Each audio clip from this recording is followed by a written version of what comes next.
Hi అండి, అందరికీ నమస్కారం. వెల్కమ్ టు నెల్లూరు రుచులు. ఈరోజు నేను చూపించే రెసిపీ చికెన్ ఫ్రై అండి. చాలా ఈజీగా టేస్టీగా ఉండే చికెన్ ఫ్రై. బ్యాచిలర్స్ కూడా చాలా ఈజీగా చేసుకునేటట్లు ఈరోజు అయితే నేను చూపించబోతున్నాను. ముందుగా అయితే చికెన్ అయితే శుభ్రంగా 4-5 సార్లు అయితే కడుక్కోవాలండి. ఇలా కడుక్కున్న తర్వాత స్టవ్ వెలిగించి ప్యాన్ పెట్టి అందులో కొంచెం ఆయిల్ వేయాలి. ఇప్పుడైతే ఆయిల్ హీట్ అయిన తర్వాత అల్లం వెల్లుల్లి పేస్ట్ అయితే ఇందులో వేస్తున్నాను. ఇదైతే బాగా చిటపట్లాడేసి పైన పడుతుంది. ఇందులోనే కొంచెం కరివేపాకు కూడా వేసి బాగా ఫ్రై చేసుకోవాలండి. ఇప్పుడు ముందుగా శుభ్రం చేసుకున్న చికెన్ కూడా ఇందులో వేసి మొత్తాన్ని ఒకసారి కలుపుకోవాలి. ముక్కలకి మసాలా అంతా పట్టేటట్లు కలుపుకోవాలండి. ఇలా కలుపుకున్న తర్వాత ఇందులోనే టేస్ట్కి సరిపడా సాల్టు, కొంచెం పసుపు వేయాలి. ఇప్పుడు మళ్ళీ ఒకసారి కలుపుకుందాం.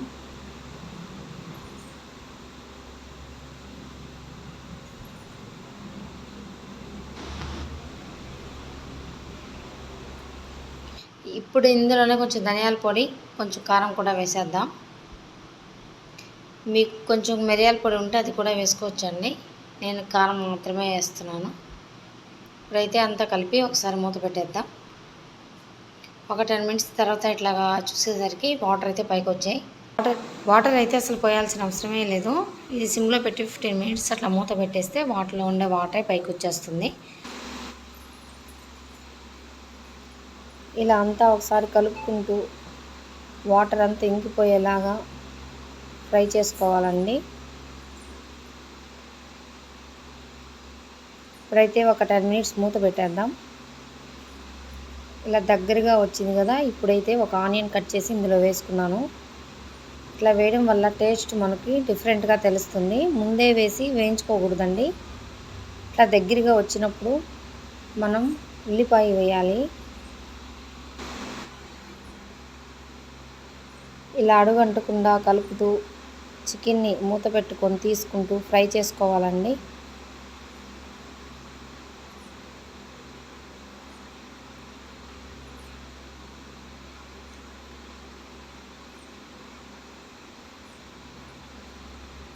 ఇప్పుడైతే దగ్గరగా వచ్చేసింది. ఫ్రై లాగా కూడా అవుతుంది. ఇంకొంచెం ఫ్రై అయితే చికెన్ అయితే రెడీ అయిపోతుంది. ఇప్పుడు ఇందులో కొంచెం గరం మసాలా వేసుకుందాం. గరం మసాలా వేసి ఒకసారి బాగా ముక్కలకు పట్టేటట్టు అంతా ఒకసారి కలపాలి.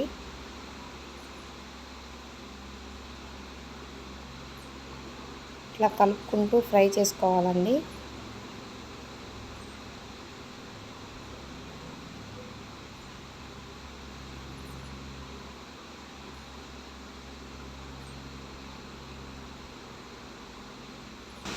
ఎంతో టేస్టీగా ఉండే చికెన్ ఫ్రై అయితే రెడీ అయిపోయిందండి.